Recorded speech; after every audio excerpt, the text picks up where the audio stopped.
Bonsoir à toutes et à tous.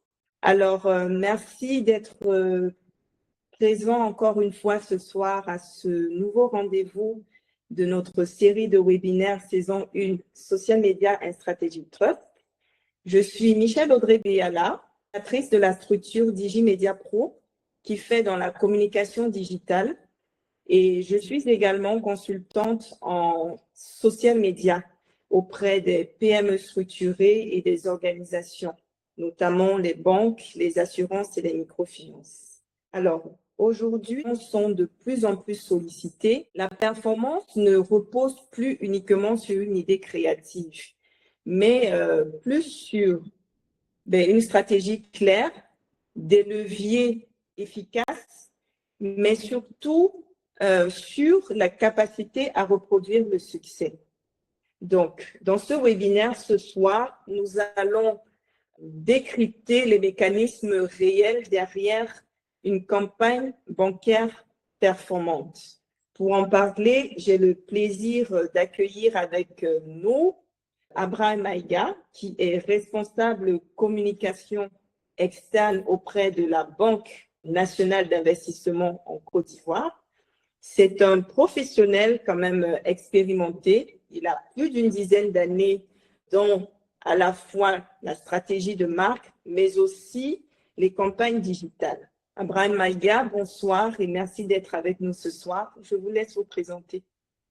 Bonsoir Madame Béala, merci pour l'opportunité que vous nous offrez ce soir. Donc vous parlez d'interactualité, donc un thème important, une campagne bancaire réussie, stratégie, levier, conditions de reproductibilité. Donc merci à toutes celles et ceux qui sont présentes et présents avec nous dans ce live et tout. Donc c'est un honneur pour moi de vous retrouver. À l'état civil, c'est Abraham Maïga. Donc je cumule plus de 10 ans d'expérience en communication. Aujourd'hui, je suis responsable de la communication externe à la BNI. Donc, je suis en charge de toute la partie média, de toute la partie digitale. Avant d'être à la BNI, qui est la Banque nationale d'investissement de Côte d'Ivoire, j'étais chez Canal+. Donc, Canal+ Côte d'Ivoire, qui est la plus grande filiale de Canal+ en Afrique francophone. Donc, j'y ai passé 5 ans, d'abord en tant que chargé de communication et ensuite en tant que digital manager. Et avant ça, j'étais dans d'autres entreprises, dont une entreprise de BTP, dans une start-up ivoirienne.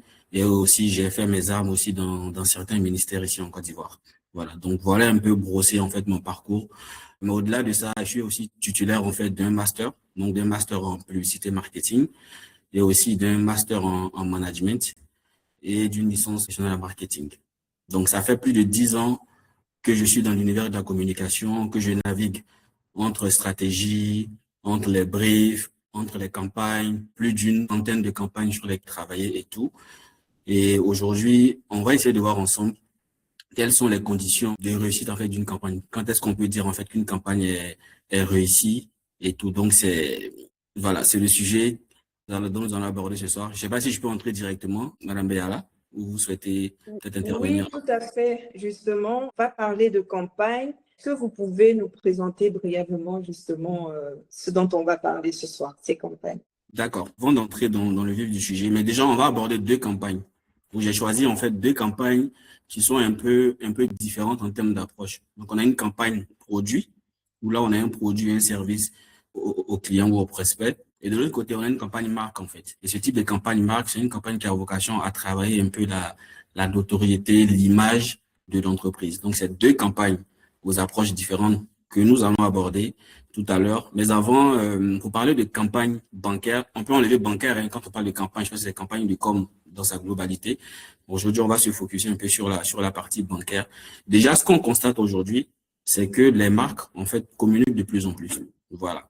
Les marques communiquent de plus en plus. Les marques sont présentes également de plus en plus sur le digital et tout. Mais ce qu'on constate, c'est qu'on a beaucoup de campagnes. Donc, souvent, on fait une campagne, ça peut être une campagne 360 pour un objectif précis. Et à la fin de la campagne, on constate qu'on n'a pas atteint les résultats qu'on s'était fixés. Et aussi, on voit des campagnes, je vais dire, on peut voir un panneau, on peut voir un spot à la télé ou même à la radio et tout. Mais, je vais dire, au finish, en fait, on n'a pas le résultat escompté. Donc, il y a beaucoup de campagnes. On constate qu'il y a peu de campagnes, en fait, qui arrivent, en fait, à être productives ou à permettre, en fait, aux annonceurs de pouvoir atteindre leurs objectifs. Donc, aujourd'hui, moi, je veux que ce soit un échange, on pourra échanger, on pourra itérer dessus. Mais le constat qu'on a fait, c'est qu'il y a des campagnes qui sont mal ciblées. Donc, c'est vrai que moi, en tant que prospect ou en tant que client, j'ai vu la campagne, mais est-ce que je suis la cible de la campagne et tout. Donc, on a des campagnes aussi qui sont mal structurées. Donc, est-ce que c'est une campagne uniquement sur le digital qu'on a décidé de faire?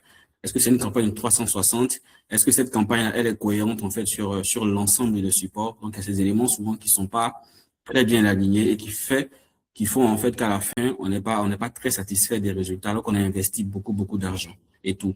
Et aussi, l'un des constats, en tout cas, de point de vue, ce que j'ai remarqué, c'est qu'il y a des campagnes qui sont peu reproductibles, en fait. C'est vrai qu'il y a des marques qui vont te faire une campagne. On a tous en tête, hein, souvent des campagnes qui nous ont marqués et tout. Et on a des marques comme ça qui viennent sur le marché, qui font une belle campagne et après qui disparaissent et tout, parce qu'elles n'arrivent pas, en fait, à reproduire, en fait, le schéma ou à utiliser, en fait, les leviers qui ont marché. Donc, en termes de ce constat-là, on peut se poser la question aujourd'hui de savoir qu'est-ce qu'une campagne bancaire réussie, quelles sont les stratégies qu'on peut mettre en place, les leviers et les conditions de reproductibilité. Donc, pour entrer directement dans le vif du sujet, je vais essayer de partager mon écran déjà. Vous me direz si vous voyez l'écran.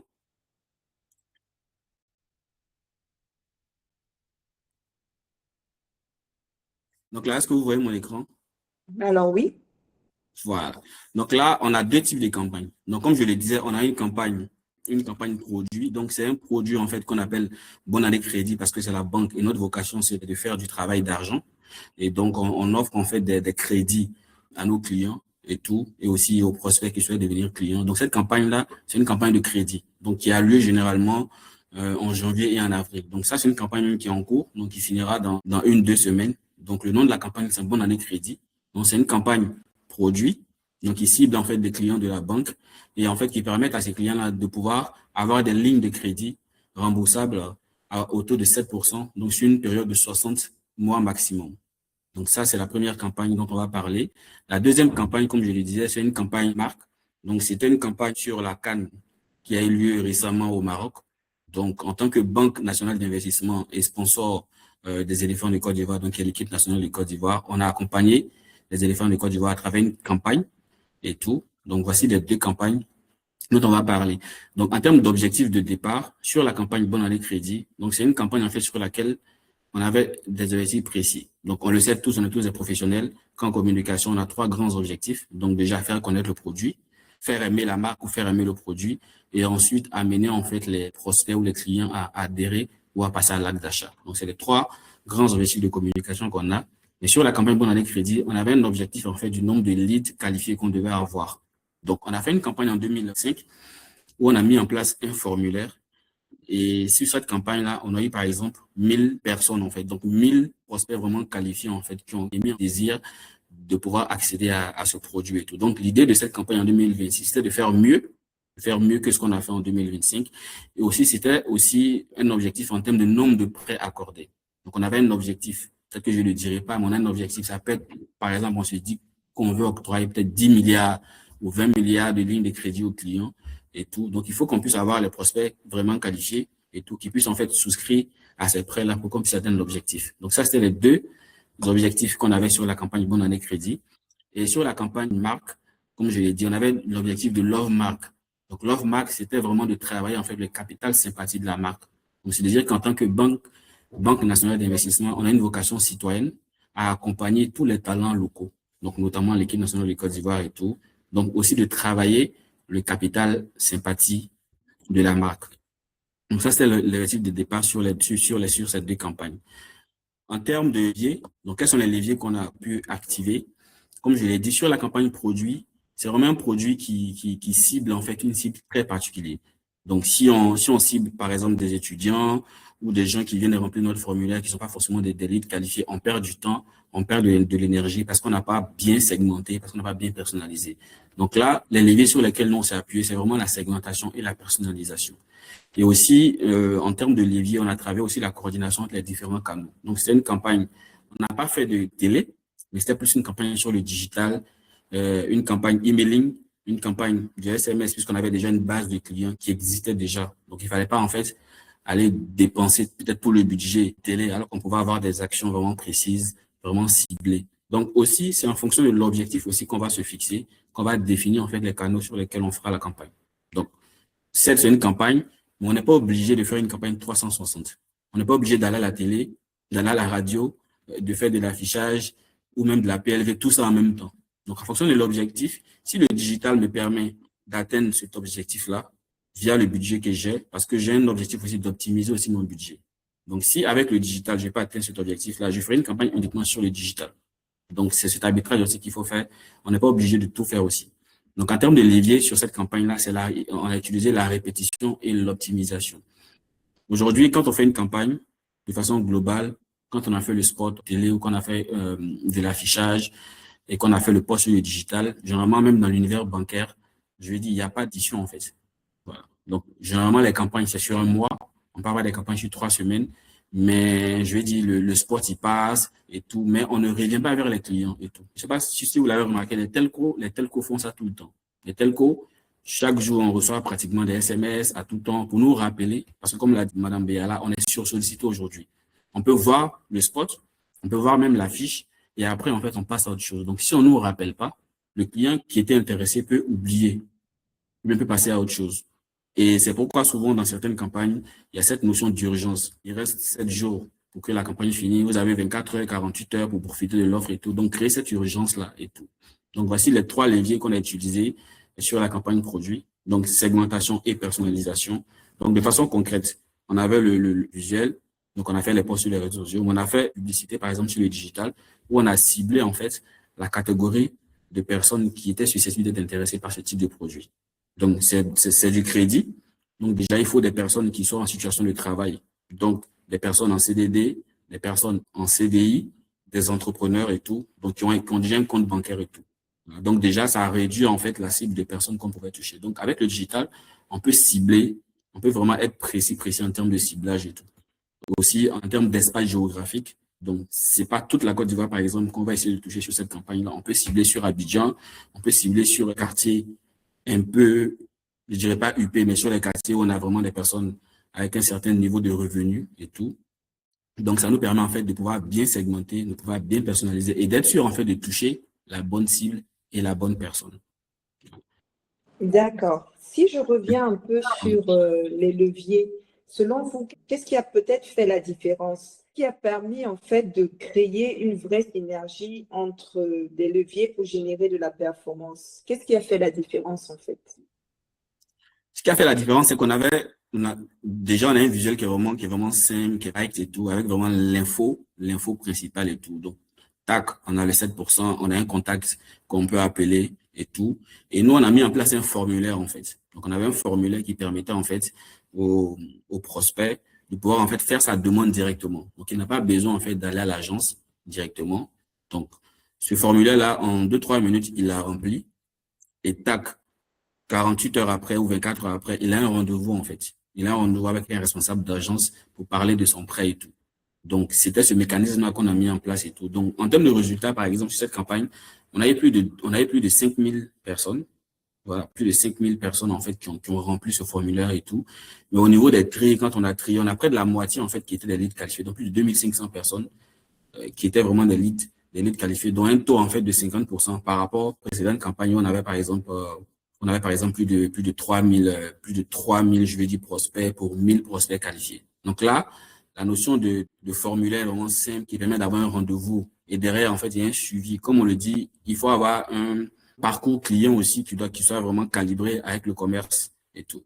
Voilà. Donc, il y avait ce parcours-là qui était vraiment simple, qui permet, en fait, aux clients d'avoir un rendez-vous séance tenante. Et donc, c'était ça. Et aussi, il y avait les mails. Donc, le client, il a reçu un mail puisqu'on a la base de données des clients et tout, de la banque et tout. On connaît les profils des clients et tout. Donc, ça nous permet, en fait, d'adresser, en fait, des mails vraiment ciblés, en fait. Donc, c'est tout ça ensemble de façon cohérente, en fait, qui a permis de faire la différence et d'avoir, en fait, ces résultats qu'on a eus. D'accord. C'est très intéressant.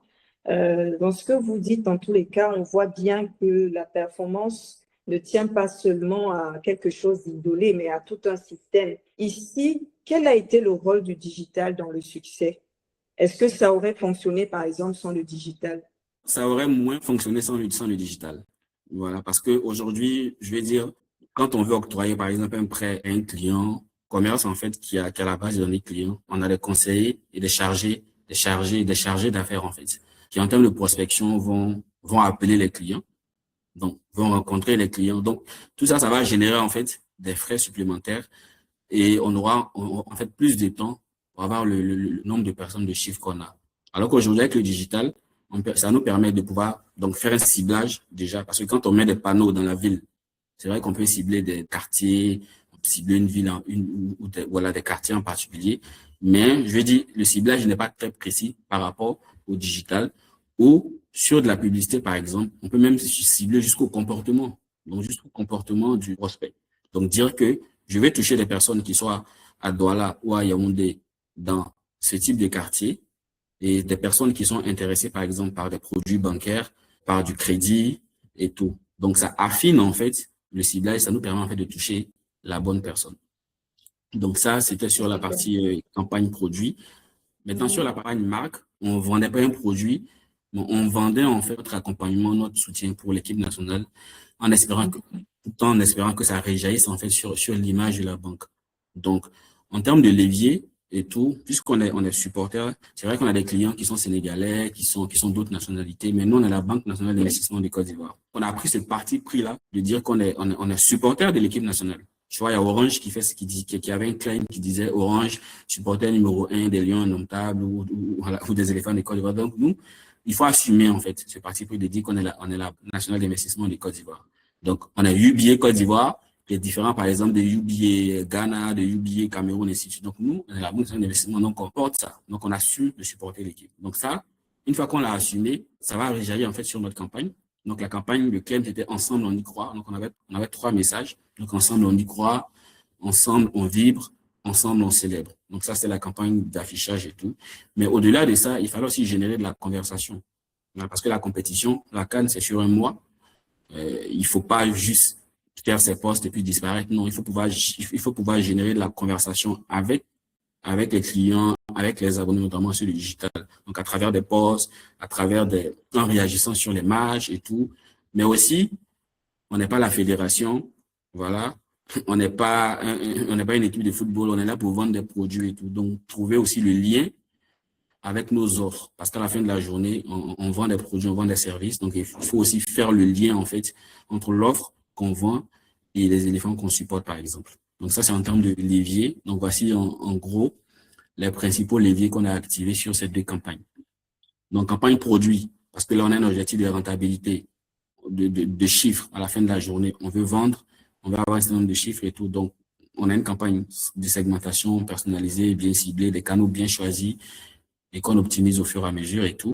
Et de l'autre côté, on a une campagne marque, on va travailler l'image, donc l'image de la banque à travers l'équipe nationale de Côte d'Ivoire, donc générer la conversation, ou aussi trouver à la fin l'idée ou la façon de faire le lien entre nos offres et l'équipe qu'on accompagne et tout. Donc ça, c'est en termes de levier. Parfait. Alors, on sait qu'il y a souvent des écarts entre les attentes et les résultats. Qu'est-ce qui a surpris dans vos résultats? Ou alors, est-ce qu'on peut se dire est-ce qu'il y avait un résultat inattendu qui vous a marqué? En termes de résultats inattendus, je vais dire, généralement, on a une idée globale. À force de faire des campagnes et tout, même quand on veut vendre un produit, par exemple, on a une idée, en fait, globale de comment est-ce que le marché va se comporter. Donc, je veux dire, dans l'absolu, on se dit, si on n'a pas, je vais dire, si on n'a rien fait de façon extraite, on sera à tel niveau. Parce que si on fait une campagne pour pouvoir adresser aussi, je vais dire, un objectif bien précis. Donc, je vais dire, par exemple, si je vends des bonbons, par exemple, et que je ne fais pas de campagne, mais j'arrive à vendre des bonbons, je dis, c'est pas forcément l'idée de venir faire des campagnes. Je fais des campagnes parce que je veux peut-être augmenter le chiffre d'affaires pour atteindre un certain niveau. Peut-être que je veux travailler l'image de mon entreprise, par exemple, voilà et tout. Donc là, c'est important d'abord aussi d'avoir ça en tête et tout. Donc, c'est ces éléments, en fait, qu'il faut travailler. D'accord. Et avec du recul, peut-être la vision peut évoluer, ou du moins, on va dire que la vision évolue toujours, hein. Est-ce que s'il fallait changer quelque chose, faire les choses différemment aujourd'hui, est-ce que vous feriez quelque chose différemment? Quels seraient peut-être les principaux ajustements que vous feriez? En termes d'ajustement, je vais dire, par exemple, au niveau de la campagne produit, en termes d'ajustement, ce serait de faire plus des A/B testing, parce que souvent, on ne le fait pas, ou peut-être souvent, on le fait, mais on ne va pas jusqu'au bout. Donc, l'idée aussi, dans une campagne, c'est de pouvoir optimiser la campagne. Donc, sur une campagne sur un mois, et des objectifs précis. Donc, la semaine 1, je suis capable de regarder les chiffres, donc avec le commerce, de me dire là, on est en train d'atteindre nos objectifs, ou là, on est en train de stagner et tout. Donc, il faut réagir, en fait. Il ne faut pas attendre à la fin de la campagne pour dire, bah, peut-être on n'a pas atteint les chiffres ou la campagne n'a pas eu les résultats escomptés. Donc, il y a cette notion de pouvoir optimiser au fur et à mesure. Donc, par exemple, sur le digital, de ne pas hésiter à faire des campagnes. Nous, on a fait juste un A/B testing. Je pense qu'on aurait pu faire plus. C'est d'avoir deux visuels peut-être différents, des messages différents et tout, avec des ciblages à peu près similaires ou différents, et de voir en fait comment est-ce que ça se comporte en fait. Voilà, donc c'est de tester aussi le marché et tout. Donc ça, il faut pas hésiter à le faire de plus en plus et tout. Donc si tu dois vendre 10 bonbons le mois et que deux semaines après, je n'ai rien vendu, je pense qu'il ne faut pas rester les bras croisés. Il faut tester le marché, d'avoir une autre approche, de pouvoir optimiser en fait. Donc ça, c'est ça qu'on aurait, c'est vrai qu'on a atteint les objectifs, mais je pense qu'on aurait pu faire plus et tout, puisque là même, on n'a pas fait de télé. On a estimé que ce n'était pas forcément nécessaire aussi, vu le budget qu'on avait dédié pour cette campagne-là et tout. Voilà. Donc, c'est de tester, en fait, le marché, c'est de ne pas hésiter à pouvoir, en fait, faire des tests aussi, même quand la campagne est toujours en cours.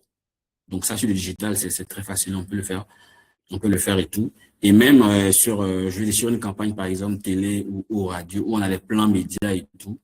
Je vais dire, si on voit que les chiffres ne suivent pas forcément, ne pas hésiter, en fait, à pouvoir les réajuster au fur et à mesure. D'accord. Alors, la question clé. On sait que pour les organisations, la question clé reste la reproductibilité.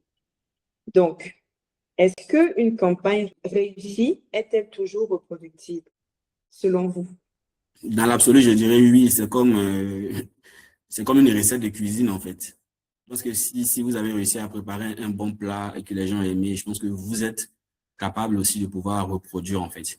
En essayant, en fait, d'y rajouter, je vais dire, les mêmes ingrédients. Il y a les ingrédients, en fait, qui prennent naturellement, qui sont susceptibles de prendre, en fait. Voilà. Donc, oui, on peut reproduire une campagne qui a déjà eu du succès, ou si on a déjà fait des campagnes avec succès, on peut les reproduire en gardant le même état d'esprit, en gardant le même process. Comme je l'ai dit, il faut, il faut garder en tête toujours les objectifs business. On ne fait pas une campagne parce qu'on a envie de faire une campagne. On fait une campagne parce qu'on a des objectifs business qui ont été clairement définis par le marketing et le commerce, par exemple. Donc, on fait une campagne pour répondre à un besoin précis en termes de chiffre d'affaires, en termes de notoriété, d'image et tout. Donc, une fois qu'on l'a en tête et tout, on va trouver les leviers nécessaires et tout, une sorte d'ingrédient pour pouvoir mettre en fait dans la balance et pour avoir cette campagne réussie. Mais aussi, il faut être capable de mesurer aussi, comme je l'ai dit. Donc, mesurer, c'est pas attendre à la fin de la campagne, de faire son rapport, et de se rendre compte que, bah, on n'a pas, on a été loin des objectifs, en fait. On n'a pas atteint les objectifs. Non. Il faut pouvoir être capable de mesurer, donc, au fur et à mesure de la campagne. Donc, d'avoir des KPIs, en fait, qu'on a définis, je vais dire en amont. Donc, si je veux faire 3000 prospects qualifiés, je vais dire, je sais en fait à la semaine, la première semaine, le nombre que je dois avoir, la deuxième semaine, ainsi de suite. Donc, si la première semaine, je n'ai pas ce chiffre-là, je dois commencer à m'interroger, à chercher à optimiser et tout. Donc, oui, une campagne qui a du succès, elle peut être reproduite et tout en mettant les ingrédients donc, qui sont nécessaires, un objectif clairement défini en amont. On prend la parole parce qu'on veut résoudre un problème, parce qu'on veut atteindre un objectif clé qui a été défini et tout. On trouve les leviers nécessaires, donc les messages, la cible, comment prendre la parole et tout. Et après, on est capable de mesurer, donc de mesurer en fait au fur et à mesure de la campagne et tout. D'accord. Alors, merci pour ces conditions pour y parvenir quelque peu. Je ne sais pas s'il y avait un autre point que vous souhaitiez ajouter par rapport à cela, parce que nous avons terminé notre série de questions. Je rappelle que notre série de webinaires, en fait, Social Media and Strategic Trust, est née d'un constat simple, hein. C'est que les réseaux sociaux aujourd'hui sont incontournables, mais que dans les environnements financiers, ils sont encore sous-exploités et parfois perçus, ou disons souvent perçus uniquement comme des outils de visibilité. Aujourd'hui, nous parlons d'une campagne bancaire réussie, nous parlons de stratégie, de levier et de conditions de productivité. Et nous avons eu le plaisir, en fait, de découvrir deux belles campagnes que vous nous avez présentées et un peu la réponse à la question clé qui était celle de savoir est-ce que c'est effectivement reproductible ou pas. Branaga, je vous laisse peut-être la parole si vous avez 2-3 mots à ajouter. Ensuite, je vais passer la parole au public s'il y a des questions. Oui, merci. Donc, pour ajouter, comme je l'ai dit également, il ne faut pas oublier aussi l'environnement dans lequel on est. Donc, on est vraiment dans un environnement bancaire où on a des codes aussi. On a des codes, on a des façons de communiquer. Donc, des réflexes, en fait, qui ont été acquis depuis, je dis, depuis des années. Donc, c'est pas aussi forcément évident, en fait, de pouvoir changer. Donc, je pense que vous l'avez tous constaté aujourd'hui, il y a des marques. Les marques sont de plus en plus décomplexées, en fait, sur les réseaux sociaux, par exemple, notamment sur le digital. Mais il faut aussi faire attention et tout. Il faut pas oublier le contexte dans lequel on est. Nous, la matière, par exemple, dans la banque, c'est l'argent des gens. Donc, c'est quelque chose auquel les clients y tiennent beaucoup et tout.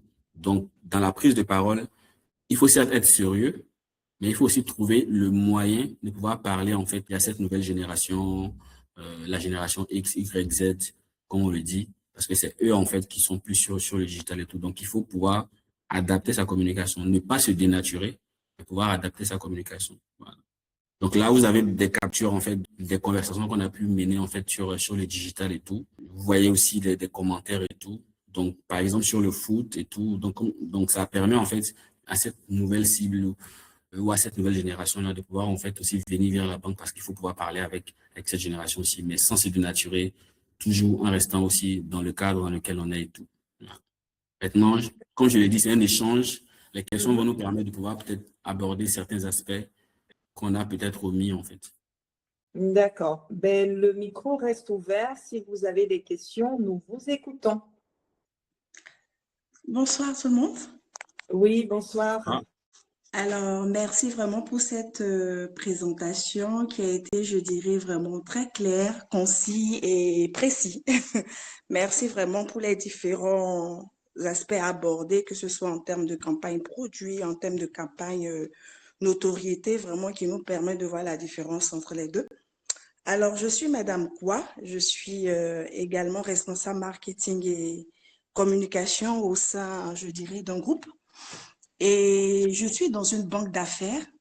Alors, c'est pas vraiment une banque, mais le tirer mon attention, d'où ma présence ce soir.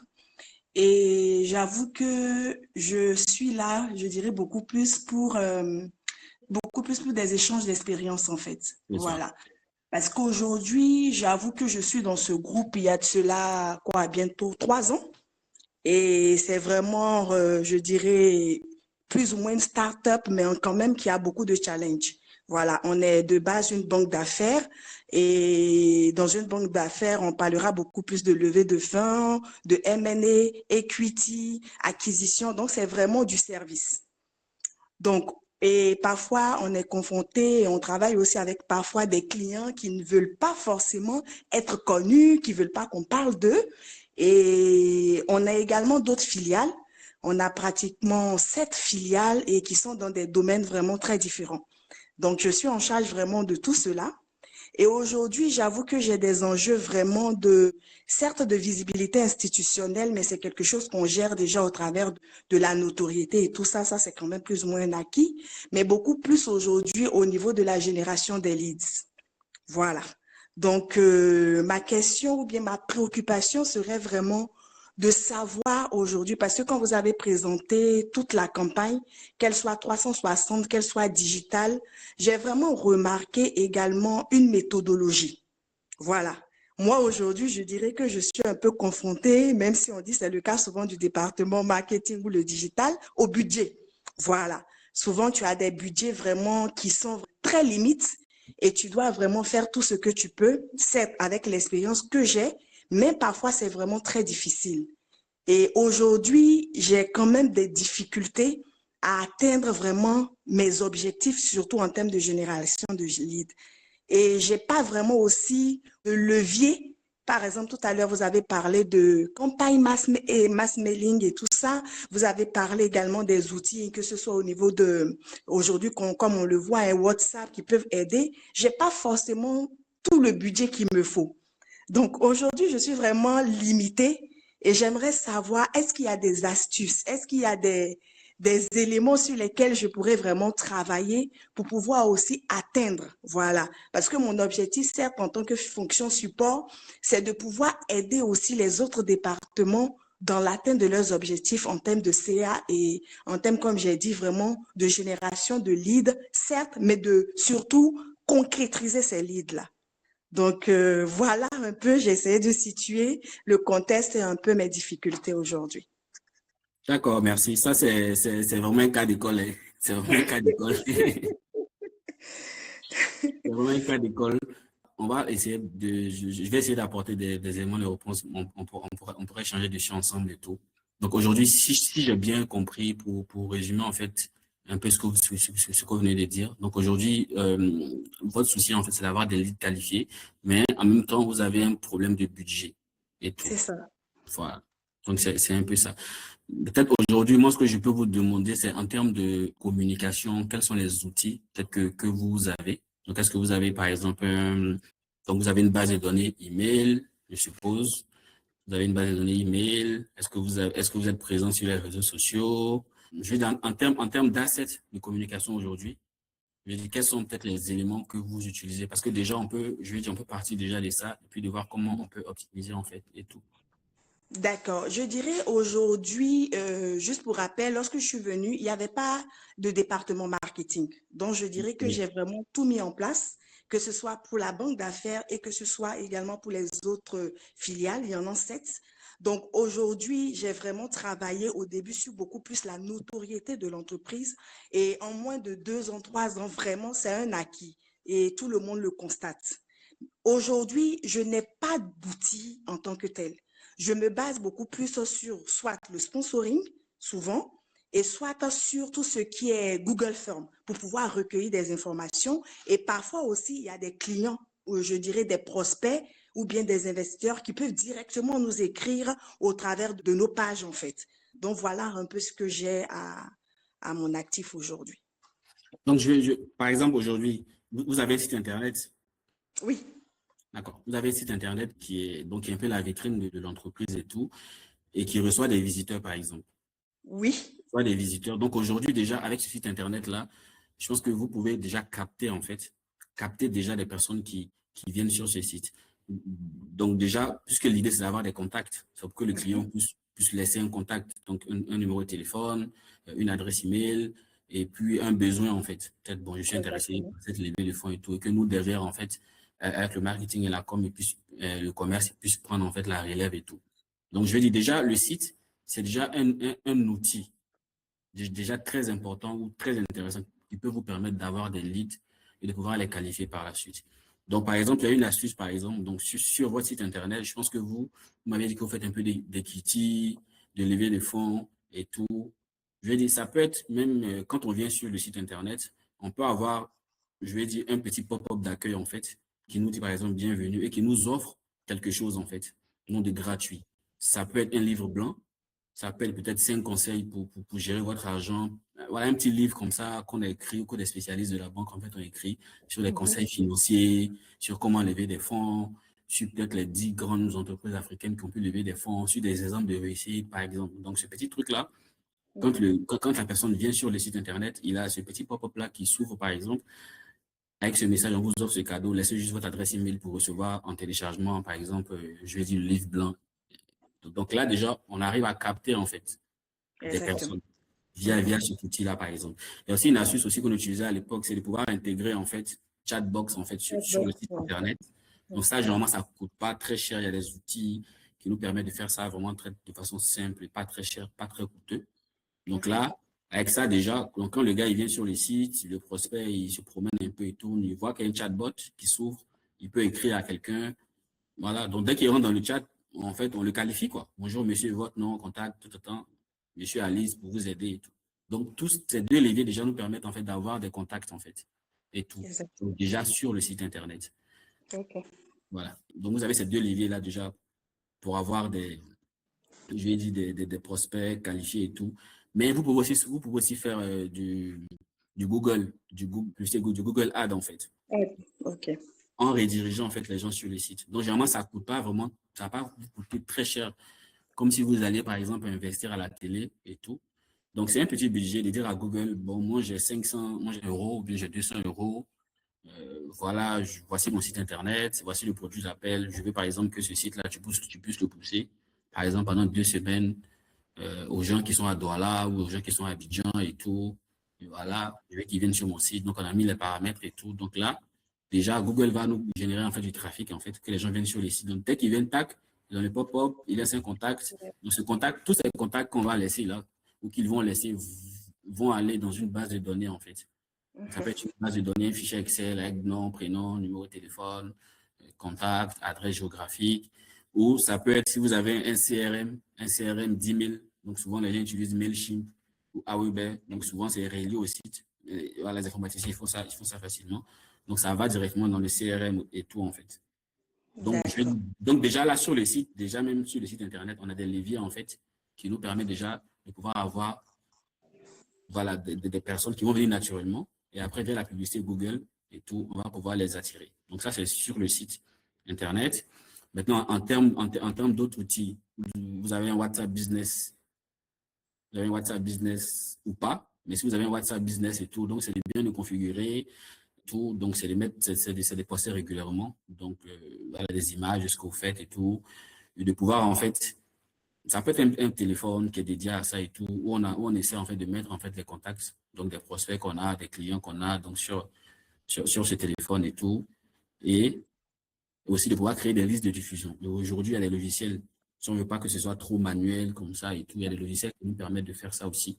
Donc, pouvoir créer des listes de diffusion, de pouvoir en fait créer notre chaîne WhatsApp, mettre de l'information et toucher en fait ces personnes et tout. Il y a la liste de diffusion et tout. Donc, ça, c'est sur WhatsApp. Après, on a les réseaux sociaux.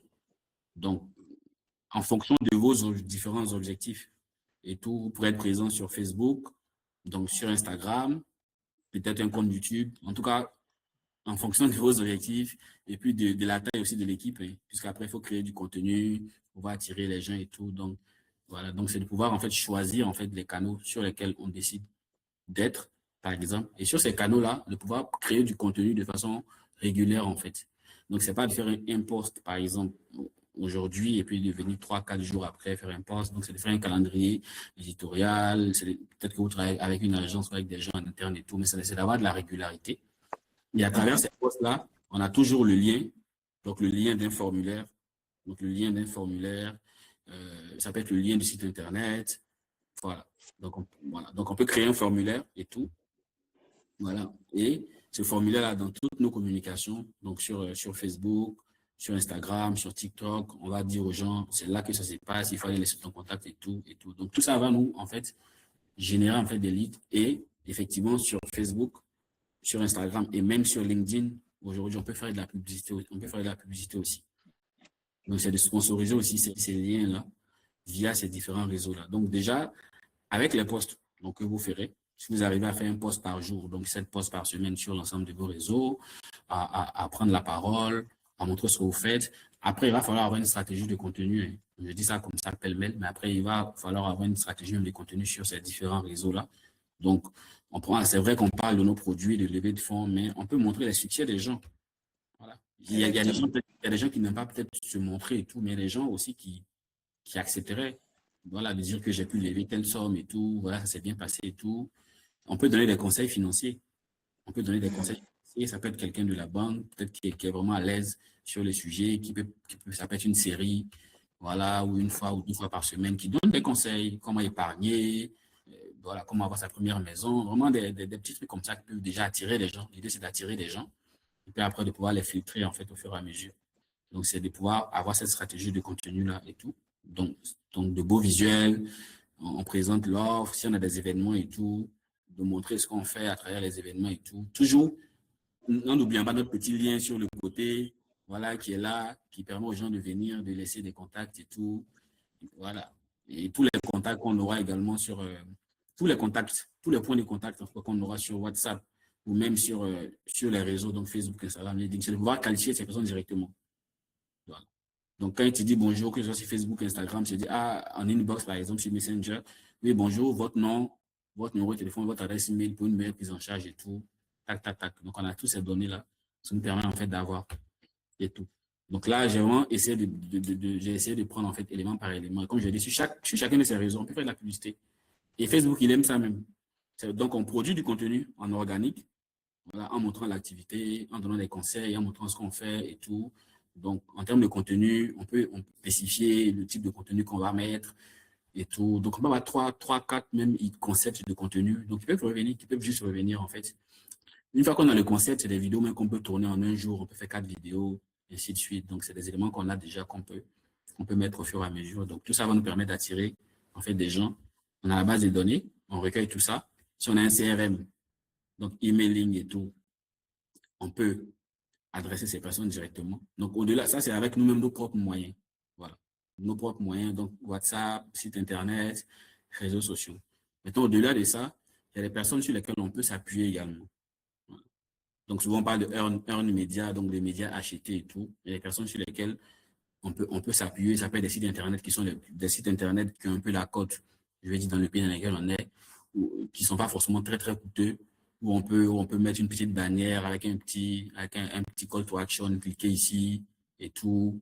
Donc, il y a ces médias qu'on va répertorier, donc en fonction de la cible, voilà, qu'on vise et tout. Donc, ces médias-là peuvent nous accompagner également sur ça et tout en termes de earn media.